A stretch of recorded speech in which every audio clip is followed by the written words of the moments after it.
I could just remember from the time that I was in elementary school playing Power Rangers, because it had been around ever since I could remember. And the funny thing is, I always remember wanting to be the Red Power Ranger. I always wanted to be the Red Power Ranger whenever we were playing the Red Power Ranger, but I always got relegated to Blue. And the really funny thing is, I ended up playing the Blue Power Ranger. But I was totally happy at that stage. Like, just being on the set and being able to do that was incredible. But it really was like this twisted childhood fantasy that I'd forgotten about so many years before. Even when I was going for the auditions for it, I was kind of like, oh, it's Power Rangers. But then actually being on set and being like, I am a Power Ranger is the weirdest thing in the world. And I'm so lucky and honoured to have been able to have that chance. Power Rangers of the year. We stand together. Power Rangers of the year. Getting gear. Power Rangers of the year. Get in gear. I remember vividly Mighty Morphin Power Rangers. The song, for starters, is something that whenever you bring it up with somebody, they hum immediately. And so I knew what an icon it would be to be a Power Ranger and be part of that world. It's definitely something that, because it films in New Zealand, a lot of my friends had been involved in, and I'd always had an interest in how the seasons progressed and where the stories were going. So when I was able to be part of this phenomenon, it was just a luxury, really. Can I ask you a question? Let's hear it. Do you have to work really hard at the whole brooding bad boy thing? Like, seriously, do you get up and practice every morning in front of the mirror? I'm Summer. Rose is incredible. She's an amazing girl. She's so incredibly focused and passionate and honest in every part of herself that it's very refreshing to be around. And she'd just come off the back, actually, when we filmed Rangers, she'd just come off the back of shooting Lovely Bones with Mark Wahlberg and Peter Jackson and Susan Sarandon.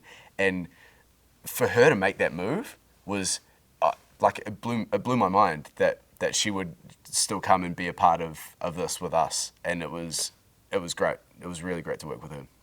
What are you doing behind the wheel of one of our transports? I would be driving it.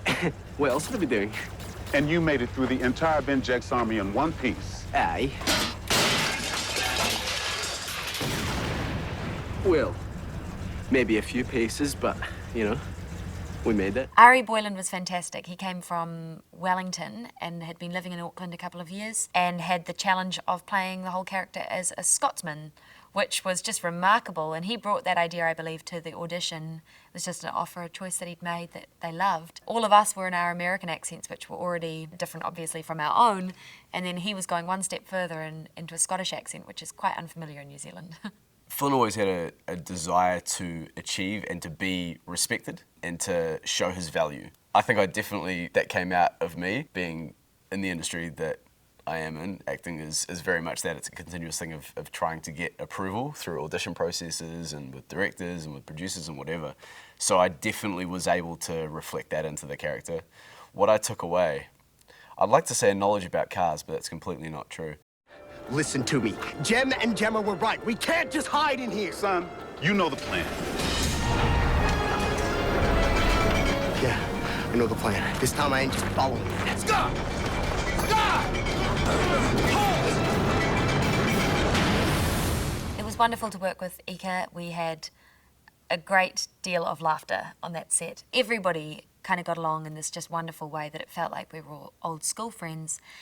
And Ika and Daniel and Adelaide had all come from Australia, and we actually didn't know them before, so they plugged in really well into this little Kiwi community that we already had. Me and Ika are incredibly close friends and have been ever since. From the first time that we ever met, we all went out for a Rangers dinner, all kind of not really sure of the experience that was awaiting us, and we clicked straight away. We have such a close bond, and I mean, I've been over to Australia and hung out with his family and gone to his dad's birthday, and we're really, really close. It's so cool because so many of us now are living in LA. Pretty much everybody minus one of our Rangers is now in LA, and we're all living in close proximity to each other and still very close friends. But Ika, we lived together in New Zealand during filming, and we just had so much fun. He's such a wild, crazy cat that there's always fun to be had with Ika, always. Ladies and gentlemen, and creepy .k computer screen, may I present to you the fifth member of our team, Ranger Green.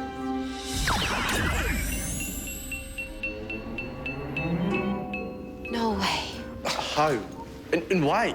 Look, Ziggy, you can't just be a ranger. Milo is one of the most talented actors I have worked with. I have so much respect for him. I think he's going to do even more in the next years to come. He's got this intensity about him and just a natural comedy that is really hard to find, I think. Milo is, again, one of my closest friends now. We live together, also with Olivia Tennant, who I'm pretty sure everybody knows they are together and have been together for quite a while, since Rangers, in fact. Yeah, he's a very kooky dude. I love Milo. Look, once your DNA is bonded to the series Black Morpher, it's permanent. We'd be trusting you with all of this. Don't. You can't. Why not? I'm just not that kind of person, okay? Someone trusted me to save them once, and You're still out there looking for them, even if you can't remember who they are. You're the kind of person I want saving me. Dan Ewing, he's a big personality, that dude. We lived together for the whole of filming. He is born to be on screen, and he's born to be a personality. He's a very focused dude, knows what he wants, and is well set to get it. Daniel, I lost touch with afterwards because he went back to Sydney and we were all still in Auckland. So when we worked together, he and I had a lot of material and we had this bond on set that then for a couple of years afterwards, I didn't see him and we didn't kind of communicate. And then actually only recently, when he was traveling through the US on his honeymoon, we all had this get together and sat down and caught up on the last couple of years and reminisced about some of the great days that we'd had together shooting. So it was really nice. Meet Jem and Gemma. Hello. Dr. K. I'm Jem. And I'm Gemma. We're going to have so much fun working together. Just tell us what we can do. You can stop talking like that. Like? What? With Mike and Lee Ming, the Gold and Silver Rangers in our season, because they came in halfway through, it was funny because it was like we'd already shot 3 months, we'd gone through the training together, they had to kind of go through their own separate training because they came in later, and it was like refitting a lost part of your family. But it was great integrating those two into it, and always fun. I mean, he really embodied his character. Even when not filming, he really took the approach of just being and living as his character, which was fun and childlike. So he was good fun to be around. It's always kind of difficult, I think, to come in halfway through a project when people have already established connections, and I was just so impressed with how warm and open and confident they were, and they just fit right in, and we had a lot of fun with them as well. Lee Ming, she's great.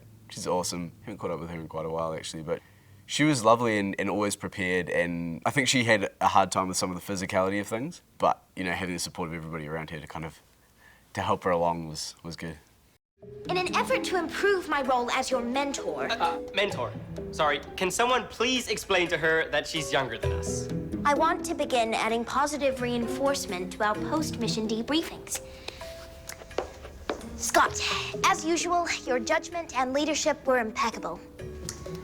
Summer, you served admirably as leader in Scott's brief absence, and I love those shoes. I had initially worked with Olivia, who plays Dr. K, when I was 12, I think. She was on a film that I was on with her brother, and then 3 years later, we all worked together on another television series, and this was the first time that we were all employed for a long amount of time all together, and it just felt like an extended summer camp. We were doing these great stunt kind of exciting days and filming in cars and all with some of your best friends. It couldn't really have been more of a dream. Ready! Ready! RPM! Getting gear! In the weeks leading up to shooting, we had a variety of costume fittings. We had to find our day-to-day wear and also, obviously, our Power Rangers costumes that we are in for a good portion of the series. So we had all seen each other around on set and getting ready, and we had kind of an idea of how it would be, but it was more when we all walked out together and we were all in these vivid colours looking at each other. It was quite surreal to look around and think we're about to embark on this journey for the next 8 months where this is us, this is who we're being. We had a breakthrough, the discovery of a universal bioelectric field, an unseen energy grid that connects the life force of all living things. Manipulating this field allowed for unimagined advancements in technology, including these. The Ranger prototype series covert infantry biosuits. Right.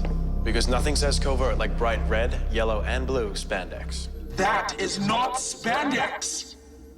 We were so lucky with the directors we worked with on Power Rangers because I think they were all very accomplished television directors. They have a lot of experience that they could bring to it and were great people to be around as well and ended up being kind of lasting friends. I was always so excited when Peter Salmon was directing because I think he just had a really good grasp on the sense of humour and on the urgency and the adventure that the show aims to kind of create. Mike Smith, he did our first block. He was the director that took us through the rehearsal process as well, of really kind of digging in and fleshing out the characters, and because that was a big focus of our season, was making it a very character-driven story. And he was just amazing and would give us the freedom to be able to play with it and to find something else, not just in the rehearsal process, but on set. He'd be able to say, well, you know, we've done the takes that we need to do, now do one and have fun. You know, just play around with it and see what you can find. So, I mean, there were many, because we had a lot of directors and we were filming a lot of episodes, but Mike was really the one that stood out for me as being whenever I'd go to the set and Mike was directing, it's a good day. Road trip! Gunger? Nope. Go Onger. Project Go Onger. The ground outdoor operational networked general purpose explorational rover. One of the most challenging things that ended up being a really positive memory was when we filmed all inside an RV.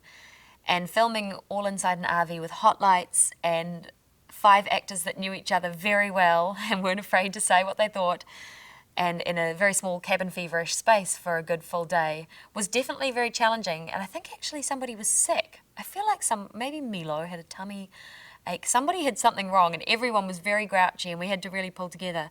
But it was one of those things where by the end of the day, we were just in hysterics. Like, all you could do was laugh. We were kind of up against the weather, up against the clock, and we were just fortunate to have a group of people that could see the humour in the difficult circumstances. And I remember that actually being one of the most standout sort of days because we'd shared this experience together that was quite challenging. RPM! Get in gear! I remember saying to myself probably when I was about 16, for some reason I thought that I would consider myself successful if I had an action figure. And that day came very soon, soon after that. It was cool. I mean, we got given a whole bunch of them and to just be able to kind of go, this is me. It was pretty cool. It's great.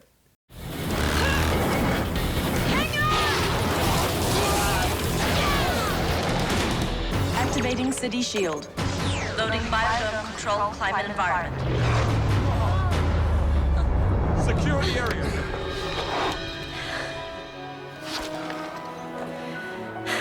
See? I told you. My parents are always adorable about the work that I've done. They like to watch it with the family, and we all got together and watched some of Power Rangers, and it was very exciting to be able to show them something that I knew at a later stage I'd be able to show my kids, and it's something that my niece and nephew are already kind of able to be exposed to, and it's just great to be working on a project that has such family appeal. And yeah, seeing yourself on screen is always a little bit confronting, but it's certainly a project that, because of the laughter and the fun times that we all had on it, brought back a lot of memories. The funny thing is, I never really turned on a TV to see an episode of Power Rangers living in New Zealand because we didn't have it played. So for us, it was the perfect crime. We'd go dance around in spandex all day long, go home, and no one would know a thing. But then the funny thing was, after our season, I went to New York to study for a summer at a theatre school, and I came home one day, I just had a day at school, turned on the TV, and my face is on TV in the US. And it was the most surreal feeling because I'd never seen it, and I just forget about it because it's not in my face every day and don't have to deal with it. And then all of a sudden it's like, I'm on TV in front of about 350 million people. Cool. So yeah, the first time I ever saw Power Rangers was in the United States. Series operators, I'll need your morphers.